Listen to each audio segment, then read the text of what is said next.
میرے ساتھ ایک بیوہ بیٹھی ہے ہاں اور ادھر دو بیٹھا ہے وہ چھوٹا چھوٹا، کوئی نہیں ہے. وہ جوان منڈا ہے لیکن وہ چھوڑ دیا باقی. آپ کو چھوڑ کے باہر گیا جوان بیٹا آپ کا؟ ہاں تو جوان ہے.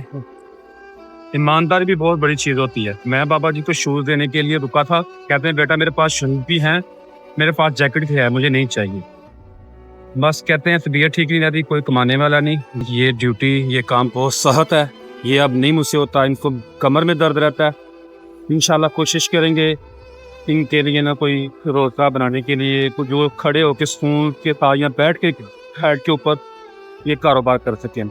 ہمیں ایسے لوگوں کا سہارا بننا چاہیے جو عمر کے اس حصے میں، دیکھیں ان سے کہیں کھڑا بھی نہیں ہو پا رہا، عمر کے اس حصے میں وہ اتنی مشقت والا کام کر رہے ہیں. کہتے ہیں یہ سارا گھومنا پڑتا ہے، اس کو بھی سیکھنا پڑتا ہے، یہ وزنی ہے بہت، دیکھنے میں وزنی لگ رہی ہے، یہ مجھ سے اب کام نہیں ہوتا. دیکھیں گے اللہ تعالیٰ ان کے لیے کوئی نہ کوئی وسیلہ، کوئی نہ کوئی مثال بنائے گا انشاءاللہ.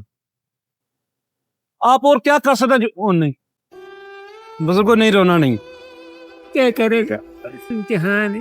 ابھی آپ کے ساتھ ایک بیٹی، اس کے دو بچے ہیں اور آپ کمانے والے ہیں، بس اور کوئی کمانے والا نہیں؟ نہیں کمانے والا نہیں. امتحان ہے، امتحان ہے ہمارا. سخت کام ہے. صحت کام ہے.